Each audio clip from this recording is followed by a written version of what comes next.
तो फ्रेंड्स, आज का हम लोगों का जो टॉपिक है वो हम लोगों को जो पढ़ना है वो पढ़ना है fuel and combustion. Fuel and combustion हम लोग क्यों पढ़ते हैं? फ्यूल एंड कंबशन की रिक्वायरमेंट हमें दो सब्जेक्ट्स में पड़ती है। जब हम अप्लाइड थर्मोडायनेमिक्स की अगर बात करें तो हम लोग जब बॉयलर में कोल का कंबशन की एनालिसिस करते हैं तब हम लोगों को फ्यूल एंड कंबशन की जरूरत पड़ती है। और पावर प्लांट इंजीनियरिंग में भी एक टॉपिक आता है जिसमें फ्यूल एंड कंबशन का न्यूमेरिकल मतलब एनालिटिकल पोर्शन है जो हमें फ्यूल एंड कंबशन की एनालिसिस पड़ती है। ठीक है ना? तो अगर मैं फ्यूल का थोड़ा सा इंट्रोडक्शन दे दूं, अगर मैं फ्यूल के बारे में थोड़ा सा इंट्रोडक्शन दे दूं तो फ्यूल जो है वो बेसिकली हम लोग तीन कैटेगरी में फ्यूल को कैटेगराइज करते हैं: सॉलिड फ्यूल्स, लिक्विड फ्यूल्स और गैसियस फ्यूल्स। सॉलिड फ्यूल की अगर बात करें तो सॉलिड फ्यूल का एग्जांपल है हमारा, जो मेन एग्जांपल है वो है कोक, आपका कोल, जो कि हमें बिटुमिनस लिग्नाइट की फॉर्म में आपका नेचुरल अकरिंग मिलता है। ठीक है ना? लिक्विड फ्यूल की बात करें तो सबसे बेस्ट एग्जांपल जो आप सब लोग जानते हैं वो लिक्विड फ्यूल का जो एग्जांपल है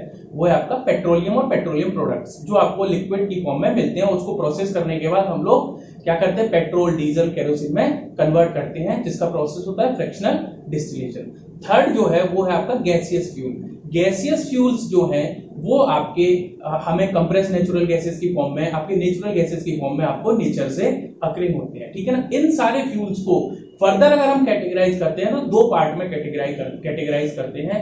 पहला है आपका प्राइमरी फ्यूल्स और दूसरा है आपका सेकेंडरी फ्यूल्स या डेराइव्ड फ्यूल्स। प्राइमरी फ्यूल्स वो फ्यूल्स हैं जो कि हम डायरेक्ट क्या करते हैं, आपके नेचर से हमें मिलते हैं, डायरेक्ट नेचर से मिलते हैं और हम उसे एज इट इज ही यूज कर लेते हैं कहीं। और आपके डेराइव्ड फ्यूल्स या सेकेंडरी फ्यूल्स वो हैं जिनको हम कुछ प्रोसेस करने के बाद उसको अपने लिए कंज्यूमेबल बनाते हैं। ठीक है ना? तो हमें जो कंबशन ऑफ फ्यूल में पढ़ना है या फ्यूल एंड कंबशंस में जो पढ़ना है वो केमिकल एनालिसिस और आपकी एनालिसिस जो है एनालिटिकल पार्ट है फ्यूल्स का, फ्यूल के कंबशंस का, कि फ्यूल जो है किसी भी तरह का हो, वो सॉलिड हो, लिक्विड हो या गैस हो, गैसियस फ्यूल हो, किसी भी तरह का फ्यूल हो, उसमें आपके क्या क्या एलिमेंट्स प्रेजेंट होते हैं जिसकी वजह से हमें, जिसके कंबशन पर हमें क्या मिलती है? आपकी हीट एनर्जी मिलती है। और वही कंबशन आपकी क्या होती है? अगर हम स्टीम पावर प्लांट की बात करें बेसिकली, तो अगर कोल का कंबशन हो रहा है तो आफ्टर कंबशन ऑफ कोल आपका क्या होगा? जो हीट एनर्जी जनरेट होगी वही वाटर को स्टीम में कन्वर्ट करने के लिए हम क्या करते हैं? यूटिलाइज करते हैं। ठीक है ना? और आपका जो हमें जो एनालिसिस करनी होती है, और चिमनी से जो फ्लू गैसेस निकल रही हैं, उन फ्लू गैसेस में कौन कौन सी गैसेस किस अमाउंट में प्रेजेंट है वो हम एनालिसिस देखते हैं। ठीक है ना? तो सबसे पहले हम लोग कंबशन ऑफ फ्यूल को स्टार्ट करते हैं, और कंबशन ऑफ फ्यूल को स्टार्ट करते हैं तो हम ये देख लेते हैं कि मेरा कोई भी फ्यूल होगा, किसी भी टाइप का फ्यूल होगा, तो फ्यूल में जो बेसिक कंपोनेंट्स होंगे उसमें सबसे पहले होगा कार्बन, जिसको हम रिप्रेजेंट करते हैं C से। उसके बाद जो कंपोनेंट होगा वो होगा आपका हाइड्रोजन, जिसको हम डिनोट करते हैं H से। उसके बाद होगी इसमें ऑक्सीजन, जिसको हम डिनोट करते हैं O से। उसके बाद उसमें होगी नाइट्रोजन, जिसको हम डिनोट करते हैं N से। ठीक है ना? ये बेसिक, और फिर सल्फर, S, ये सारे कंपाउंड, ये सारे एलिमेंट्स आपके फ्यूल में प्रेजेंट होते हैं। हमें इसमें जरूरत क्या पड़ेगी? हमें इसमें जरूरत पड़ेगी इनके एटॉमिक वेट की, क्योंकि हम जो एनालिसिस करते हैं वो एनालिसिस करते हैं बाय वेट। ठीक है ना? तो आपको सबको पता है कार्बन का एटॉमिक वेट कितना होता है? अगर बात करें हम एटॉमिक वेट की, अगर वेट की बात करें तो कार्बन का एटॉमिक वेट 12। ठीक है ना? अगर हाइड्रोजन के एटॉमिक वेट की बात करें तो हाइड्रोजन का एटम H2 की फॉर्म में एग्जिस्ट करता है। एक हाइड्रोजन का एटम का जो वेट होता है वो 2 होता है, तो दो एटम जब H2 की फॉर्म में होंगे तो हाइड्रोजन का एटॉमिक वेट आपका हो जाएगा 4। ऑक्सीजन जो होता है वो O2 की फॉर्म में एग्जिस्ट करता है। एक ऑक्सीजन का एटम का वेट होता है आपका 16, तो मॉलिक्यूल का वेट, O2 मॉलिक्यूल का जो वेट होगा इंडिपेंडेंट जो एग्जिस्ट करता है वो होता है 32। अगर नाइट्रोजन की बात करें तो नाइट्रोजन का एक का एटॉमिक वेट जो होता है N2 की फॉर्म में एग्जिस्ट करता है 14, और 14 अगर होगा और मॉलिक्यूलर वेट कितना हो जाएगा उसका? 28। ठीक है ना? सल्फर आपको बहुत कम क्वेश्चंस में आपको मिलेगा, और सल्फर जो है वो आपके कंबशन में पार्टिसिपेट नहीं करता। कंबशन में क्योंकि नाइट्रोजन भी इनर्ट गैस होती है, तो नाइट्रोजन भी कंबशन में पार्टिसिपेट नहीं करती है। पर हम नाइट्रोजन की एनालिसिस क्यों करते हैं, जैसे जैसे हम फर्दर प्रोसीड करेंगे तो आपको पता चलेगा, ठीक है ना। तो हम एक एक करके कंबशन देखते हैं कि एलिमेंट्स का कंबशन कैसे होता है, फिर हम न्यूमेरिकल की हेल्प से उसको समझने की कोशिश क्यों कर रहे हैं फ्यूल्स की। इसको आपको मोटा मोटा ये चीज मैं बता दूं कि कंबशन कराने के लिए जो सबसे नेसेसरी एलिमेंट है वो है आपकी ऑक्सीजन। ऑक्सीजन के बिना आपका कंबशन पॉसिबल ही नहीं है। तो हम लोग क्या करते हैं कि हम एनालिसिस क्यों कर रहे हैं फ्यूल के कंबशन की। किसी भी पावर प्लांट में अगर हमें किसी भी फ्यूल को कंबस्ट कराना है तो हमें कितनी ऑक्सीजन सप्लाई करनी पड़ेगी जिससे कि हमारा प्रॉपर कंबशन पॉसिबल हो पाए, और दूसरी बात मैंने जो बताया था कि नाइट्रोजन कंबशन में पार्टिसिपेट नहीं करती है, पर पावर प्लांट में हम लोग नाइट्रोजन की एनालिसिस क्यों करते हैं, क्योंकि it is very difficult to supply oxygen, pure oxygen in power plant. हम क्या सप्लाई करते हैं, हम एयर सप्लाई करते हैं। एयर सप्लाई करेंगे तो कहीं ना कहीं जब हम एयर में जो ऑक्सीजन प्रेजेंट है, ऑक्सीजन के साथ साथ नाइट्रोजन को भी सप्लाई करते हैं। इसलिए नाइट्रोजन गैस आपकी कंबशन में बहुत बड़ा रोल प्ले करती है। कंबशन में पार्टिसिपेट नहीं करेगी, एज इट इज जाएगी, एज इट इज ही चिमनी के थ्रू फ्लू गैसेस की फॉर्म में निकल जाएगी। पर एनालिसिस में बात करें तो हम नाइट्रोजन को एलिमिनेट नहीं कर सकते। हम लोग स्टार्ट करते हैं सबसे पहले कंबशन ऑफ हाइड्रोजन से। ठीक है ना। अगर मैं हाइड्रोजन के कंबशन की बात करूं तो हाइड्रोजन के कंबशन में आपका जो हाइड्रोजन का कंबशन होता है वो H2 plus O2 gives out H2O। यही रिएक्शन है, इसको केमिकली बैलेंस कर देते हैं। इसको बैलेंस कैसे करेंगे, यहां पर हम लोग 2 का मल्टीप्लाई करते हैं और हम लोग यहां पर 2 का मल्टीप्लाई करते हैं। 2H2 plus O2 gives out 2H2O। ये केमिकल, ये आपकी क्या है, आपकी हाइड्रोजन के कंबशन की इक्वेशन है। अगर हाइड्रोजन के कंबशन की इक्वेशन है तो अगर हम बाई वॉल्यूम की बात करें तो आप क्या लिखें, 2 volume of hydrogen, 1 volume of oxygen के साथ रिएक्ट करके 2 वॉल्यूम ऑफ वाटर को प्रोड्यूस करता है। जब हाइड्रोजन का कंबशन होगा तो 2 volume of hydrogen 1 volume of oxygen के साथ रिएक्ट करके 2 वॉल्यूम ऑफ वाटर को प्रोड्यूस करेगा। पर अगर हम वेट की बात करें तो हाइड्रोजन मॉलिक्यूल का वेट कितना होता है, 4। हाइड्रोजन मॉलिक्यूल का वेट कितना होता है, 4। ठीक है, ऐसे समझे। अगर हाइड्रोजन की बात करें तो 2 into 2 4। ऑक्सीजन के मॉलिक्यूल का वेट कितना होता है, 32। और वाटर का मॉलिक्यूल कितना, वाटर का मॉलिक्यूलर वेट होता है 18, मतलब 2 + 16 18 into 2। यानी कि मैं लिखूं 4 kg ऑफ हाइड्रोजन। अगर बाई वेट की बात करें, बाई वेट एनालिसिस करें तो 4 kg of hydrogen 32 kg of oxygen के साथ रिएक्ट कर कंबस्ट कर आपकी 36 kg ऑफ वाटर बनाएगी, 36 kg ऑफ वाटर प्रोड्यूस करेगी। ठीक है ना। अगर मैं इसको डिवाइड कर देता हूं तो 1 kg hydrogen 32/4 kg of oxygen के साथ रिएक्ट कर 36/4 kg आपका वाटर प्रोड्यूस करेगा। यानी कि 1 kg oxygen, 1 kg hydrogen 8 kg आपकी ऑक्सीजन के साथ रिएक्ट करके 9 kg आपका क्या करेगा, वाटर फॉर्म करेगा। यानी कि अगर मैं इसको दूसरी फॉर्म में कहूं, जो हमारे लिए कंबशन के लिए रेस्पॉन्सिबल है, कंबशन के लिए इंपॉर्टेंट है, उस रेशियो को आपको ध्यान रखना है कि 1 kg हाइड्रोजन का कंबशन कराने के लिए मुझे 8 किलो ऑक्सीजन सप्लाई करनी पड़ेगी। 1 kg हाइड्रोजन को कंबस्ट कराने के लिए मुझे 8 kg ऑक्सीजन सप्लाई करनी पड़ेगी। यानी कि जब भी हाइड्रोजन अगर फ्यूल में प्रेजेंट होगा तो पर kg ऑफ हाइड्रोजन को कंबशन कराने के लिए मुझे 8 kg ऑक्सीजन सप्लाई करनी पड़ेगी। अगर फ्यूल में for example 2 kg of hydrogen है तो मुझे यहां पर 16 kg ऑफ ऑक्सीजन सप्लाई करनी पड़ेगी, तब आपका हाइड्रोजन का कंबशन हो पाएगा। इसलिए हम लोग इस तरह से एनालिसिस करते हैं। ये रिएक्शन आपको पता होनी चाहिए। जब हम न्यूमेरिकल करेंगे तो हम सीधे सीधे ये वाला फॉर्मूला यूज करेंगे, ये चीजें यूज करेंगे डायरेक्ट, ठीक है ना। नेक्स्ट देखते हैं कंबशन ऑफ। दो तरह का कंबशन पॉसिबल है। एक है अगर आपका कंप्लीट कंबशन हो रहा है,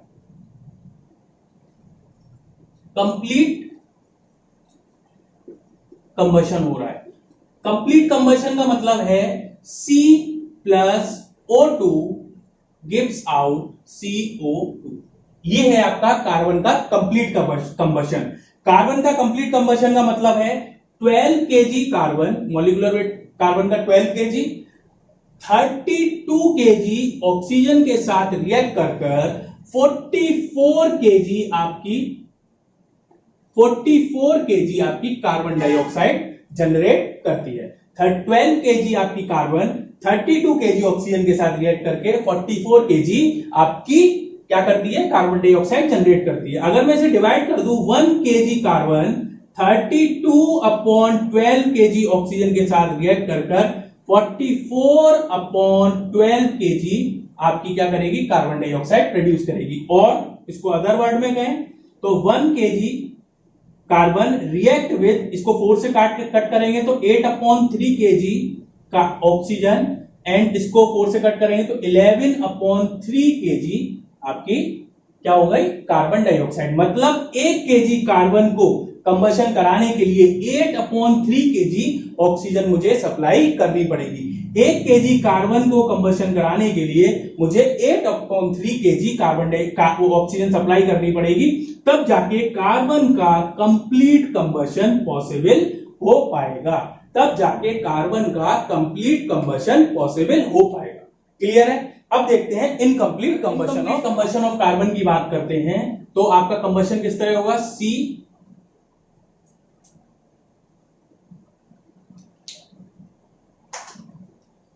अगर इनकम्प्लीट कंबशन की बात करते हैं तो कंबशन किस तरह से होगा, C plus O2 gives out. अगर इनकम्प्लीट कंबशन होता है तो कार्बन मोनोऑक्साइड प्रोड्यूस होती है, कंप्लीट कंबशन होता है तो कार्बन डाइऑक्साइड प्रोड्यूस होती है। इसको बैलेंस कर लेते हैं। इसको बैलेंस कैसे करेंगे, यहां पर 2 लिख देते हैं, यहां पर 2 लिख देते हैं। देखो इक्वेशन बैलेंस हो गई। इक्वेशन बैलेंस हो गई तो क्या करेंगे, 2 × 12 kg कार्बन आपका 16 2 32 kg ऑक्सीजन के साथ रिएक्ट करके 12 और 16 कितना हो गया, 28। तो 2 × 28 kg आपकी क्या करेगी, कार्बन मोनोऑक्साइड प्रोड्यूस करेगी। यानी कि 24 kg आपकी कार्बन 32 kg ऑक्सीजन के साथ रिएक्ट करके 56 kg कार्बन मोनोऑक्साइड प्रोड्यूस करेगा। और 1 kg कार्बन 32/24 kg ऑक्सीजन के साथ रिएक्ट कर 56/24 kg आपकी क्या करेगा, आपकी कार्बन मोनोऑक्साइड प्रोड्यूस करेगा। इसको 8 से डिवाइड कर देते हैं तो 8 4 32, 8 3 24। तो 1 kg कार्बन आपका 4/3 kg ऑक्सीजन के साथ रिएक्ट करके 8 7 56 और 8 3 24 kg 7/3 kg आपकी क्या करेगा, कार्बन मोनोऑक्साइड प्रोड्यूस करेगा। ठीक है ना। तो 1 kg कार्बन का अगर इनकम्प्लीट कंबशन कराना है तो 4/3 kg आपको ऑक्सीजन रिक्वायर्ड होगी। अगर कंप्लीट कंबशन कराना है तो 8/3 kg ऑक्सीजन, जैसे हमने पीछे देखा था 8/3 ऑक्सीजन 8/3 kg ऑक्सीजन आपकी रिक्वायर्ड होगी।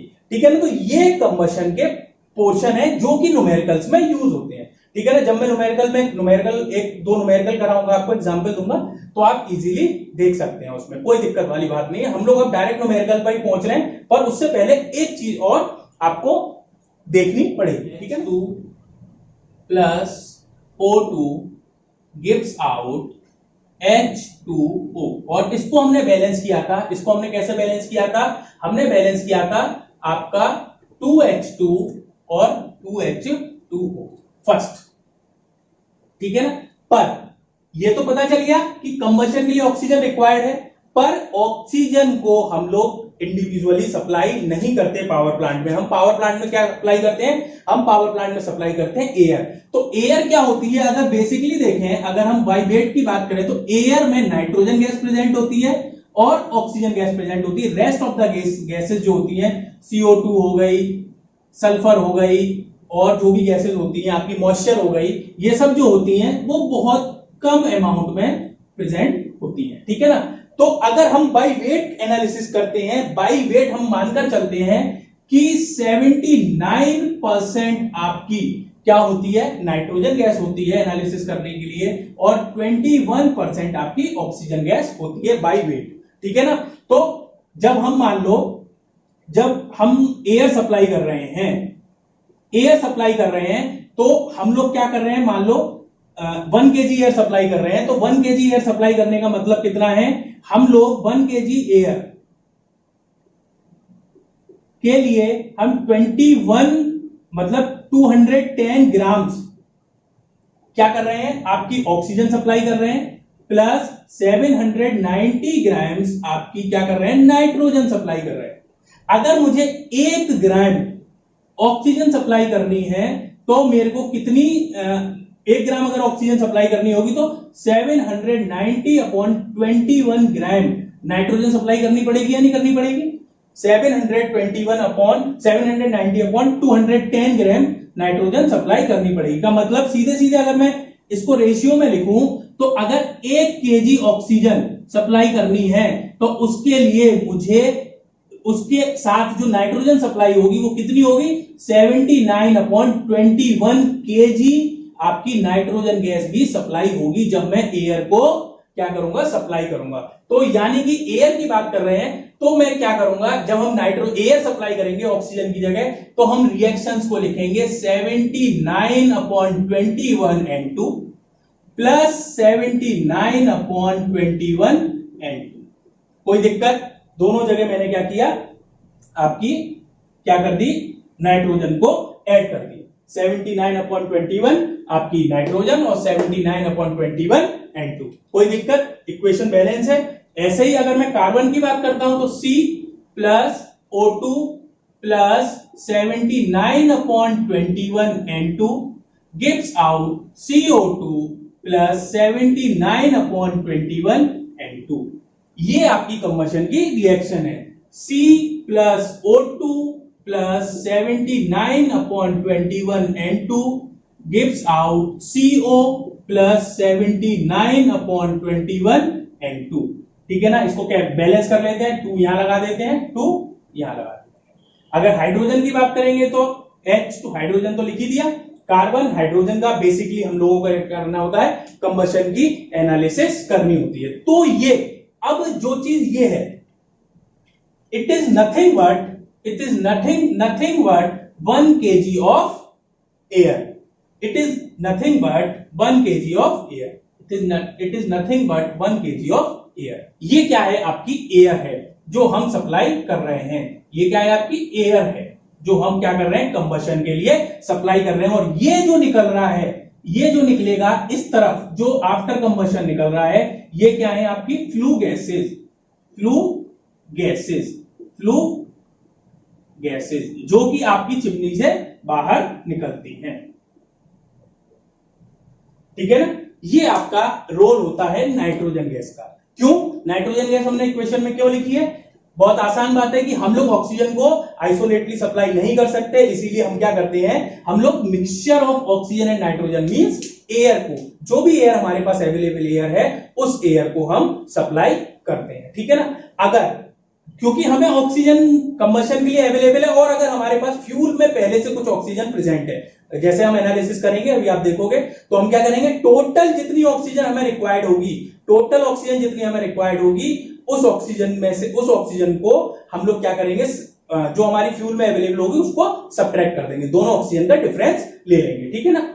तो हम लोग अब क्या करते हैं, इस कंबशन की एप्लीकेशन को न्यूमेरिकल एनालिसिस में देखते हैं।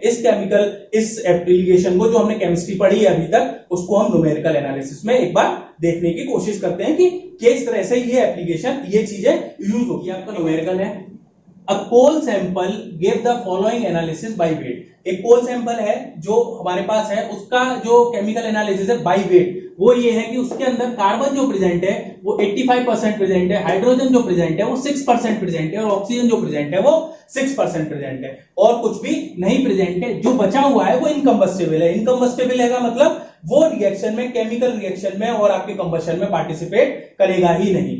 हमें क्या करना है, determine the minimum weight of air required पर केजी ऑफ फ्यूल। हमें पर केजी ऑफ कोल के लिए, कोल के कंबशन के लिए, इस वाले कोल के कंबशन के लिए जो जिसका केमिकल कंपोजिशन ये है, इस कोल के लिए पर केजी ऑफ कोल के लिए कितनी एयर रिक्वायर्ड है, कितनी मेरे को एयर रिक्वायर्ड है। ऑक्सीजन रिक्वायर्ड नहीं है, एयर रिक्वायर्ड है। क्यों? क्योंकि हम एयर की सप्लाई करते हैं, ऑक्सीजन की सप्लाई नहीं करते पावर प्लांट्स में। तो देखते हैं इसकी एनालिसिस, देखते हैं, बहुत सिंपल है, कोई टेंशन लेने वाली बात नहीं। देखो इसकी एनालिसिस करके देखते हैं, ठीक है ना। हम क्या करेंगे, टेबुलर फॉर्म में कर लेते हैं तो ज्यादा आसान रहेगा। एलिमेंट जो आपके प्रेजेंट है, कार्बन, ठीक है ना, hydrogen and oxygen, carbon, hydrogen and oxygen. अगर 85% प्रेजेंट है तो इसको लिख सकता हूं 0.85। अगर बाय वेट की बात करें, पर केजी, अगर पर केजी की बात करें तो 0.85 यानी कि 850 ग्राम। अगर केजी में बात करें, हाइड्रोजन 0.06 ग्राम, और ऑक्सीजन भी कितनी हो गई, 0.06 केजी, ठीक है ना। कार्बन आपकी 0.85 केजी, हाइड्रोजन हो गई 0.06 केजी, और ऑक्सीजन हो गई 0.06 केजी, ठीक है ना। अब दूसरा जो कॉलम बनाना है वो बनाना है मेरे को ऑक्सीजन रिक्वायर्ड, O2 रिक्वायर्ड। अब O2 रिक्वायर्ड कैसे देखेंगे, ऑक्सीजन रिक्वायर्ड देख लेते हैं, बहुत सिंपल है, कोई दिक्कत वाली बात नहीं है, आराम से समझ में आएगा।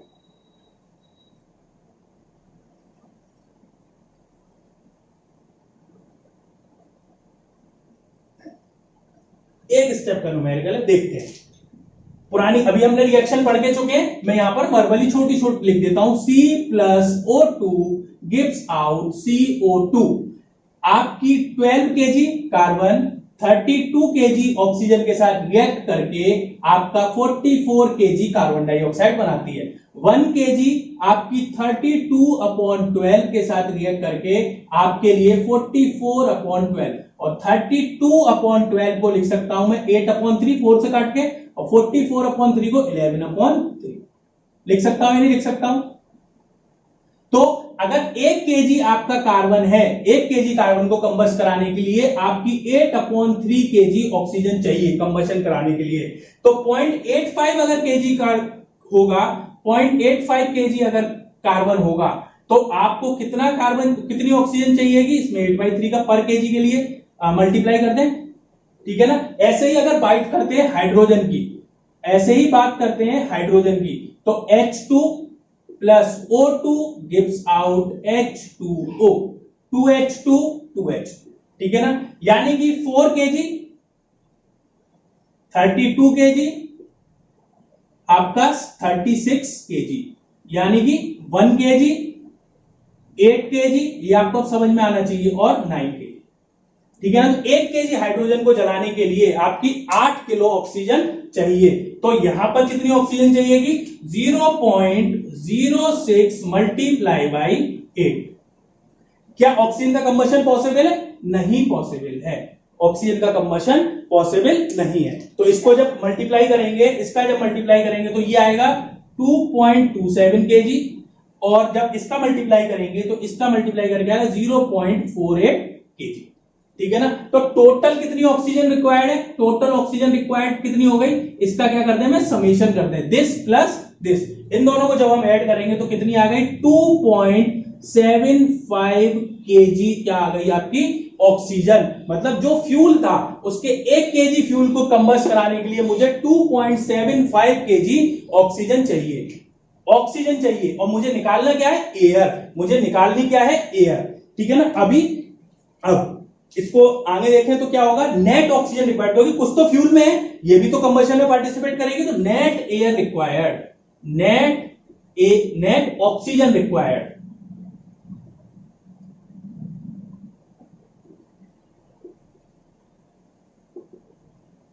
कितनी हो गई, 2.75 माइनस 0.06, 2.75 माइनस 0.06 मतलब ये ऑलरेडी फ्यूल में प्रेजेंट थी। तो कितनी हो गई आपकी, इसको सब्ट्रैक्ट करेंगे तो देखो 2.69 KG of oxygen, 2.69 KG of oxygen required है। अच्छा, बाई वेट की बात करें, अगर बाई वेट बात करते हैं,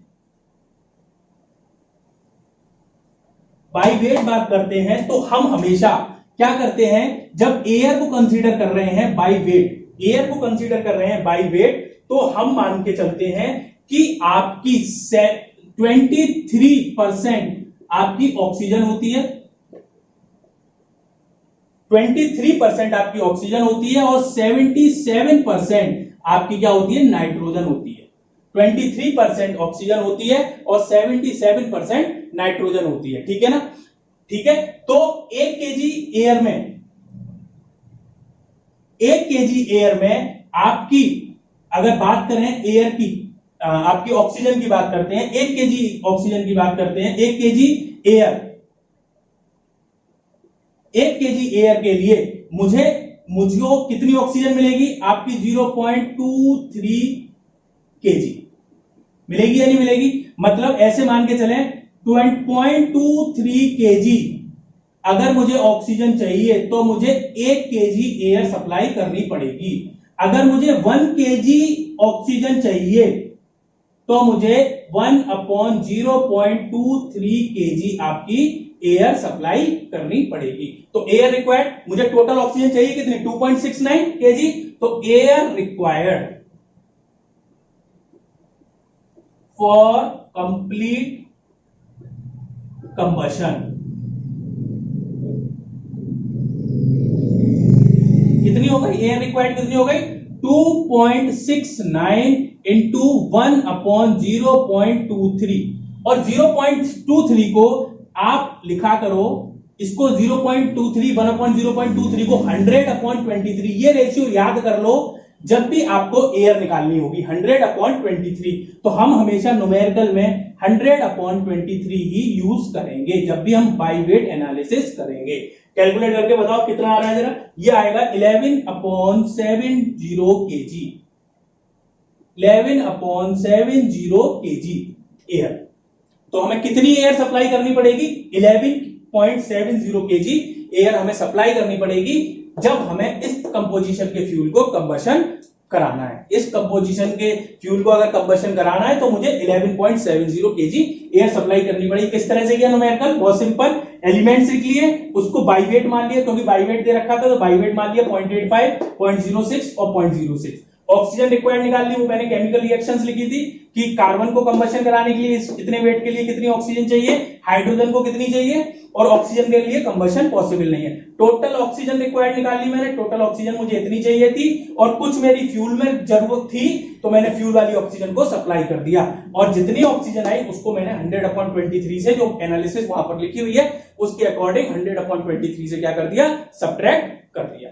क्लियर है, बहुत सिंपल न्यूमेरिकल है, कोई टफ एनालिसिस नहीं है, और इस तरह का न्यूमेरिकल एग्जाम में कई बार पूछा जाता है और कॉम्पिटिटिव एग्जाम्स में भी कई बार पूछा जाता है। ठीक है ना, नेक्स्ट न्यूमेरिकल और देखते हैं, एक इसी टाइप का न्यूमेरिकल और देखते हैं जिसमें आपके जो एनालिसिस है वो आपके क्या कहते हैं, जो फ्लू गैसेज है उनकी एनालिसिस का भी एक न्यूमेरिकल, सेकंड जो न्यूमेरिकल है जो हम देखना है, जिसमें आपको कंबशन के फ्लू गैसेज की एनालिसिस के, जो आपके आफ्टर कंबशन जो प्रोडक्ट्स बनते हैं उसकी एनालिसिस के भी दे रखे हैं, तो हमें यहाँ पर रिवर्स जो है कैलकुलेशंस भी करनी पड़ेगी। इसके बाद कोई भी वैरायटी नहीं बचती न्यूमेरिकल में करने के लिए, ये मैक्सिमम वेरिएंट वाला न्यूमेरिकल है जो आपका एग्जाम में पूछा जा सकता है। ठीक है ना, इसमें देखो क्या दे रखा है, percentage volumetric analysis of a sample of a flue gases of a coal fired boiler gave. जो आपकी फ्लू गैसेज की एनालिसिस की उसमें कार्बन डाइऑक्साइड जो प्रेजेंट थी वो 10.4 थी, कार्बन मोनोऑक्साइड थी वो 0.2 थी, आपकी ऑक्सीजन थी वो 7.8 थी, नाइट्रोजन थी वो 18.6 थी। वो नाइट्रोजन अगर क्वेश्चन में नहीं गिवन है तो आपको नाइट्रोजन कैसे फाइंड आउट करनी है, तीनों को ऐड कर लोगे और 100 में से सब्ट्रैक्ट करोगे तो आपकी बची हुई जो गैस होगी वो नाइट्रोजन गैस होगी। ठीक है ना, और जो हमारी जो कोल था, जो एनालिसिस थी कोल की, वो कोल जो प्रेजेंट था वो 78% जो कोल था उसमें कार्बन था, आपका 6% हाइड्रोजन थी और 3% उसमें ऑक्सीजन थी और 13% उसमें एस कंटेंट था। हमें निकालना क्या है, weight of the dry flue gases पर केजी ऑफ फ्यूल, मतलब 1 केजी ऑफ फ्यूल के कंबशन से हमें कितनी केजी आपका फ्यूल, एयर नहीं, मतलब अगर हम 1 केजी फ्यूल का कंबशन कराएंगे तो कितनी ड्राई फ्लू गैसेस प्रोड्यूस होंगी और आपको कितनी एक्सेस एयर सप्लाई करनी पड़ेगी पर केजी ऑफ फ्यूल, जिससे कि आपका क्या हो, कंबशन प्रॉपर हो सके, कंबशन क्या हो सके, प्रॉपर हो सके। ठीक है ना। तो पहले तो हम जो एनालिसिस करते हैं फॉरवर्ड एनालिसिस कि कितनी एयर रिक्वायर्ड है वो निकाल लेते हैं। सॉल्यूशन अगर देखें, ठीक है ना, तो आपका एलिमेंट कौन कौन से प्रेजेंट है, वही पुराना स्टेप, एलिमेंट उसके बाद ऑक्सीजन रिक्वायर्ड, ठीक है ना, एलिमेंट्स और ऑक्सीजन रिक्वायर्ड। कार्बन कितना है 78% यानी कि 0.78, ये पर केजी बात कर रहे हैं, ठीक है ना। अगर आपका कार्बन के बाद कितना है हाइड्रोजन, H2 कितना है 0.06 और आपकी ऑक्सीजन कितनी है 0.03। ऑक्सीजन रिक्वायर्ड, इसके लिए ऑक्सीजन रिक्वायर्ड की बात करें तो अब मैं सीधे लिख देता हूं 7.8 इंटू 8/3। आपको पता है ये कहां से आया है, 0.06 मल्टीप्लाई बाई 8। और ऑक्सीजन के लिए आपको कोई भी ऑक्सीजन का कंबशन होता नहीं है, इसलिए ऑक्सीजन की रिक्वायरमेंट नहीं है, ऑक्सीजन की रिक्वायरमेंट नहीं है। ठीक है, तो यहां से क्या आया देखो, 0.78 इंटू 8.3 का मल्टीप्लाई करेंगे तो आएगा 2.08 केजी और इसका मल्टीप्लाई करेंगे तो 0.48 केजी। ठीक है ना। क्योंकि हमें ड्राई फ्लू गैसेस की भी एनालिसिस करनी है तो हम क्या करेंगे, जब अगर कार्बन का कंप्लीट कंबशन होता, अगर कार्बन का कंप्लीट कंबशन होता तो ड्राई प्रोडक्ट की फॉर्म में, ड्राई प्रोडक्ट कितने केजी बनते हैं अगर कार्बन का कंप्लीट कंबशन होता। बेसिकली हम अगर कार्बन की बात करें तो आपका कितना है 0.78 केजी कार्बन से आपको पता है कितना बन रहा था, 1 केजी से 11/3 बन रहा था रिएक्शन में, तो कितना आ जाएगा 2.86 क्या बनती आपकी CO2 गैस बनती, 2.86 क्या बनती CO2 गैस बनती। पर क्योंकि पूरा जितना भी कार्बन प्रेजेंट था उसका कंप्लीट कंबशन नहीं हुआ है, कुछ उसका में इनकम्प्लीट कंबशन भी हुआ है, कार्बन मोनोऑक्साइड भी बनी है, तो हमें फ्लू गैसेस की एनालिसिस भी करनी पड़ेगी। ठीक है ना। इसका सम कर लेते हैं, टोटल ऑक्सीजन कितनी रिक्वायर्ड है, टोटल ऑक्सीजन इसको सम करेंगे तो 2.56 केजी ऑक्सीजन रिक्वायर्ड है। ठीक है ना। तो एयर कितनी सप्लाई करनी पड़ेगी, air needed for combustion, air की कितनी नीड है 2.56 मल्टीप्लाई बाई 100/23। पिछले न्यूमेरिकल में मैं बता चुका हूं कि 100/23 कहां से आया है, क्योंकि ऑक्सीजन भी प्रेजेंट है तो वो सब्ट्रैक्ट करनी पड़ेगी। 2.56 माइनस 0.03 इंटू 100/23। देखो कितना आ रहा है, इसको कैलकुलेट करके आ रहा है 11 केजी। आपको एयर जो सप्लाई करनी है वो 11 केजी सप्लाई करनी है अगर कंप्लीट कंबशन होता। पर मुझे एक्सेस एयर भी निकालनी है, पर केजी ऑफ फ्यूल कितनी एक्सेस एयर सप्लाई करनी पड़ेगी। ठीक है ना। तो यहां तक सिंपल है, प्रीवियस जो न्यूमेरिकल किया है उसी का स्टेप फॉलो किए। ठीक है ना। अब क्या करेंगे, हमने कोल की एनालिसिस कर ली, अब हम ड्राई फ्लू गैसेस की एनालिसिस करेंगे।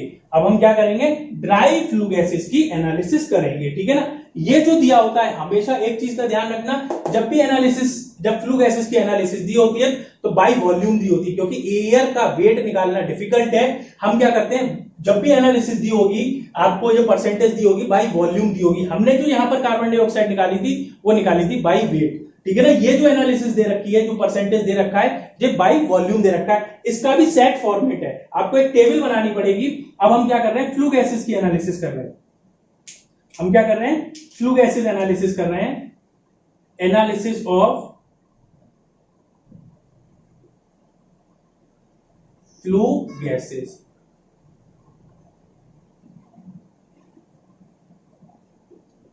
ठीक है ना। फ्लू गैसेस की एनालिसिस करने के लिए हमें क्या करना है, सबसे पहले गैसेस लिखेंगे, टेबल बनाएंगे, उसको भी टेबुलर फॉर्म में करेंगे, गैसेस लिखेंगे और वॉल्यूम वॉल्यूम लिखेंगे volume of gases, volume of gases, फिर लिखेंगे मॉलिक्यूलर वेट,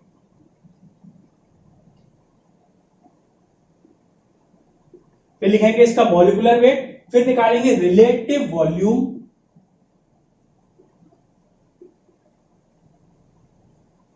फिर निकालेंगे उसका रिलेटिव वॉल्यूम, और फिर उसको किस में कन्वर्ट करेंगे, वेट में कन्वर्ट करेंगे, weight per kg of flue gases, weight per kg of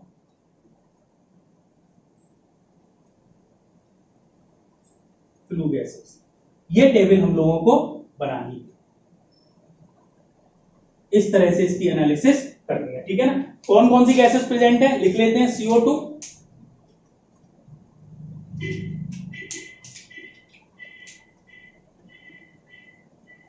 CO, O2 and N2। पहले N2 लिख लेते हैं क्योंकि ऑक्सीजन की रिक्वायरमेंट बाद में पड़ेगी।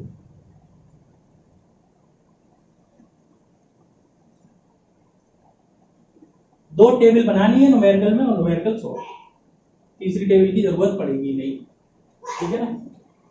सबसे पहले जो क्वेश्चन में गिवन है उसके अकॉर्डिंग लिख लेते हैं क्या क्या परसेंटेज गिवन है। 10.4 यानी कि 0.104, 0.002, 7.8 है तो 0.078, सॉरी नाइट्रोजन है तो 0.816 और 0.078, ठीक है। कुछ और लिखा है मैंने, कुछ नहीं लिखा। मॉलिक्यूलर वेट आपको पता है, कार्बन डाइऑक्साइड 44, कार्बन मोनोऑक्साइड का 12 प्लस 16 कितना हो गया 28, नाइट्रोजन भी 28 और ऑक्सीजन का 32। अब हमें क्या करना है, रिलेटिव वॉल्यूम हमें निकालना है। रिलेटिव वॉल्यूम क्या करता है, रिलेटिव वॉल्यूम का मतलब है हमें निकालना है वॉल्यूम ऑफ गैसेस। अगर इसको x मान लें, इसको y मान लें और इसको अगर z मान लें तो z equals to x multiply by y, x multiply by y करना है। यानी इन दोनों के मल्टीप्लाई को यहां पर टेबल में लिखना है। इन दोनों का मल्टीप्लाई करके मैं लिख ले रहा हूं 4.576, 0.056, आप चेक कर लेना एक बार, 22.848 और 2.496। इसका समेशन करेंगे, समेशन ऑफ जेड निकालेंगे तो समेशन आएगा 29.976, 29.976, ये इसका समेशन आएगा, ठीक है, ये इसका समेशन आएगा। अब wait per kg of flue gases निकालना है तो हम क्या करेंगे, इसमें हम करेंगे weight per kg of flue gases निकालेंगे तो जेड अपॉन समेशन जेड, मतलब रिलेटिवली निकाल रहे हैं तो क्या करेंगे, this divided by total, this divided by total, यानी कि 4.7576 डिवाइडेड बाय 29.976 कितना आएगा, ये आएगा 0.1525। ऐसे ही सबका निकाल लेंगे तो मैं लिख देता हूं इसमें डायरेक्ट 0.0019, 0.7616 और 0.0832। देखो जरा एक बार कैलकुलेट करके देख लेना कि जो डेटा है वो यही आ रहा है। क्वेश्चन को इरेज कर देता हूं, अब मैं क्वेश्चन को इरेज कर देता हूं, ठीक है ना, जिससे कि हम एनालिसिस आगे देख पाए, ठीक है। टेबल की क्योंकि जरूरत पड़ेगी इसलिए मैंने क्वेश्चन क्या करनी है, अब हम लोगों को जो करना है वो रिवर्स एनालिसिस करनी है। तो रिवर्स एनालिसिस में सबसे पहले निकालेंगे अमाउंट ऑफ कार्बन,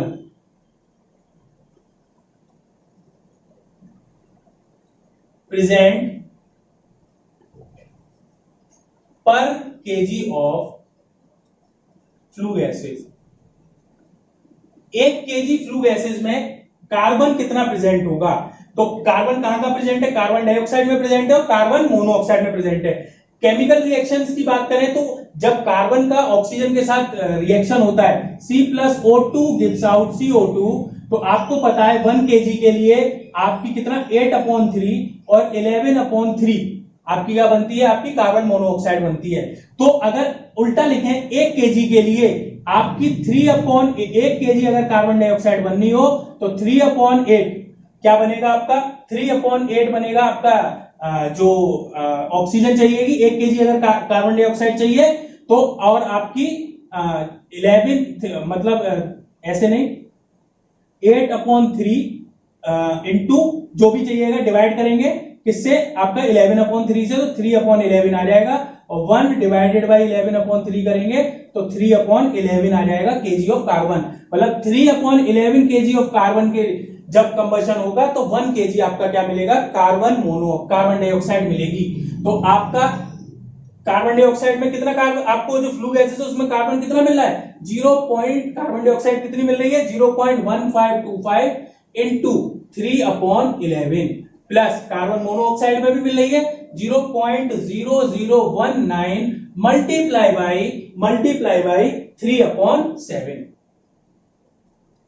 ठीक है ना, ऐसे कार्बन मोनोऑक्साइड की चेक कर लेंगे, कार्बन मोनोऑक्साइड की भी चेक कर सकते हैं। C+O2 गिव्स आउट CO2, ठीक है ना। अगर बात करते हैं ये कितना हो गया 24, ये हो गई आपकी 32 और ये हो गया आपका 58 नहीं 56। 1 की बात करेंगे तो 32/56 और 24/56, मैंने क्या कर दिया 56 से डिवाइड कर दिया, तो कितना आ गया 4 6 जा 24 और 8 से काट देते 8 3 जा 24 8 7 जा 56, तो ये आ गया 3/7। ठीक है ना, 1 केजी कार्बन डाइऑक्साइड चाहिए होती निकलती तो, और हमारी कार्बन मोनोऑक्साइड टोटल निकल कितनी रही है, इतनी। तो टोटल जो ये कैलकुलेट करने के बाद आ रहा है, आप कैलकुलेट कर लेंगे तो कैलकुलेट करने के बाद ये आ रहा है 0.0424 केजी। आपकी जो फ्लू गैसेज है 1 केजी ऑफ फ्लू गैसेज में आपका 0.0424 केजी आपका क्या आ रहा है, आपका कार्बन प्रेजेंट है। कार्बन कितना प्रेजेंट है, 0.0424 केजी आपका क्या प्रेजेंट है, कार्बन प्रेजेंट है 1 केजी के लिए। ठीक है ना, और हमारा फ्यूल में कितना प्रेजेंट था, फ्यूल में था 0.78 केजी। फ्यूल में कितना था, अगर फ्यूल की बात करें तो आपका था 0.78 केजी था, यानी 78% था, तो 0.78 केजी आपका क्या था, फ्यूल में प्रेजेंट था। तो आपका weight of dry flu gases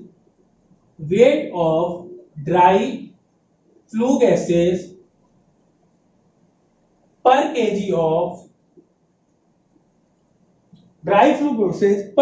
of fuel, ठीक है ना। फ्लू गैसेज पर केजी ऑफ फ्यूल के लिए जो निकालेंगे वो क्या निकालेंगे, वेट ऑफ कार्बन प्रेजेंट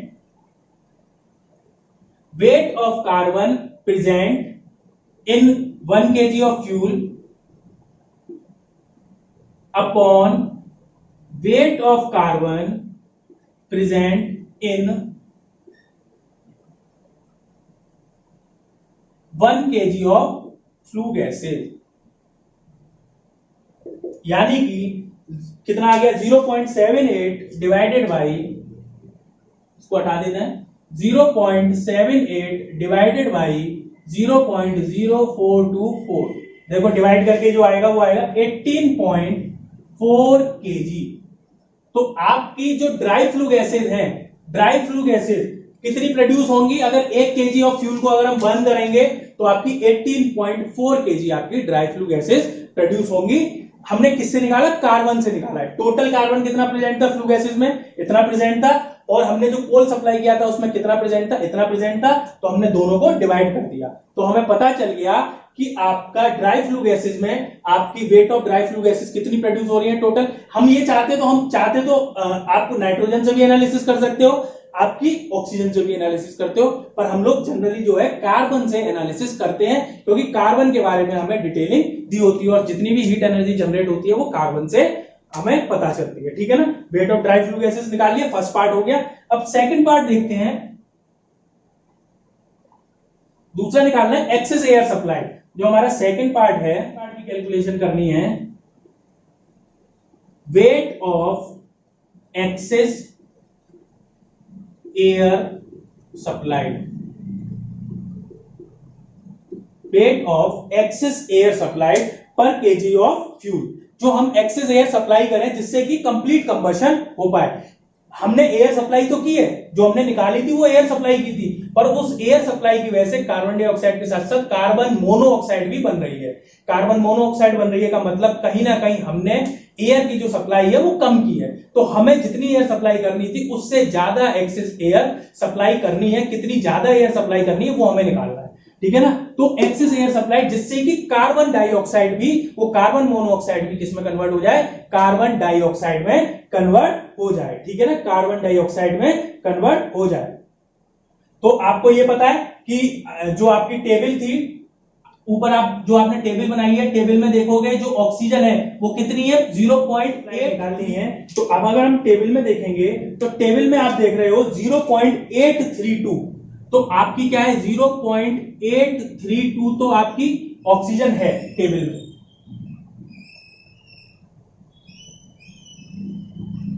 0.0832 आप टेबल में देखेंगे तो 0.0832 तो आपकी ऑक्सीजन है जो आपकी फ्लू गैसेस में है। ये फ्लू गैसेस में निकल रही है। इस फ्लू गैसेस को, अगर ये ऑक्सीजन जो निकल रही थी, इस ऑक्सीजन को, ये ऑक्सीजन भी कार्बन मोनोऑक्साइड की हमारी कंबशन में, जब कार्बन का इनकम्प्लीट कंबशन हो रहा था, तो ये वाली ऑक्सीजन जो आपकी फ्लू गैसेस में निकली है, ये कहीं भी आपके कंबशन में पार्टिसिपेट नहीं की है, कंबशन में कहीं भी पार्टिसिपेट नहीं की है। अगर यही वाली ऑक्सीजन जब कार्बन का इनकम्प्लीट कंबशन हो रहा था, तो यही ऑक्सीजन अगर वहां पर सप्लाई हो जाती तो क्या होता, वो वहां पर कुछ कार्बन जो कार्बन मोनोऑक्साइड में कन्वर्ट हुआ है वो कार्बन डाइऑक्साइड में कन्वर्ट हो जाता, ठीक है ना। तो ये ऑक्सीजन जो आपकी एक्सेस एयर में, जो आपकी फ्लू गैसेस में निकली है, ये इतनी फ्लू गैसेस में एयर में नहीं निकलती।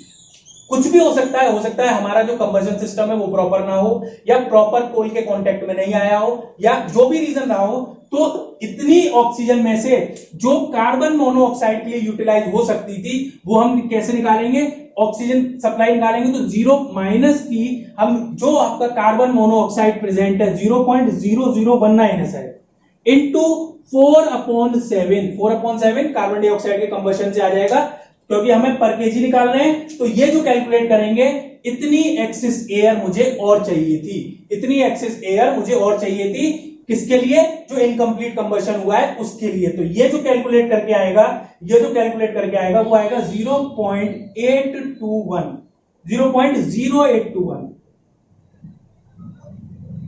KG of oxygen, KG of चाहिए पर kg of fuel,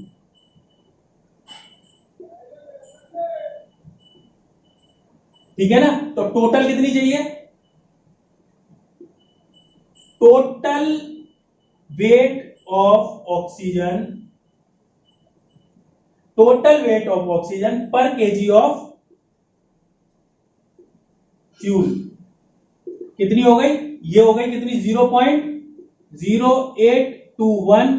total fuel कितना था हमारा, टोटल फ्यूल कितना निकाला ड्राई फ्लू गैसेस में 18.4, कितना आ गया इसका मल्टीप्लाई करके 18.4 का 1.15 केजी। ये आपकी एक्सेस एयर है और वो एक्सेस ऑक्सीजन है, और एयर निकालेंगे तो एक्सेस एयर, ये आपकी एक्सेस,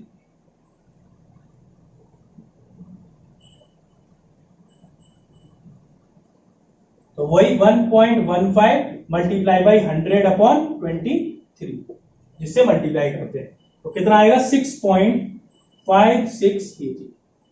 इतनी आपको एक्सेस एयर सप्लाई करनी पड़ेगी जिससे कि कार्बन मोनोऑक्साइड फॉर्म ना हो, कार्बन डाइऑक्साइड क्या हो, फॉर्म हो, ठीक है, क्लियर है।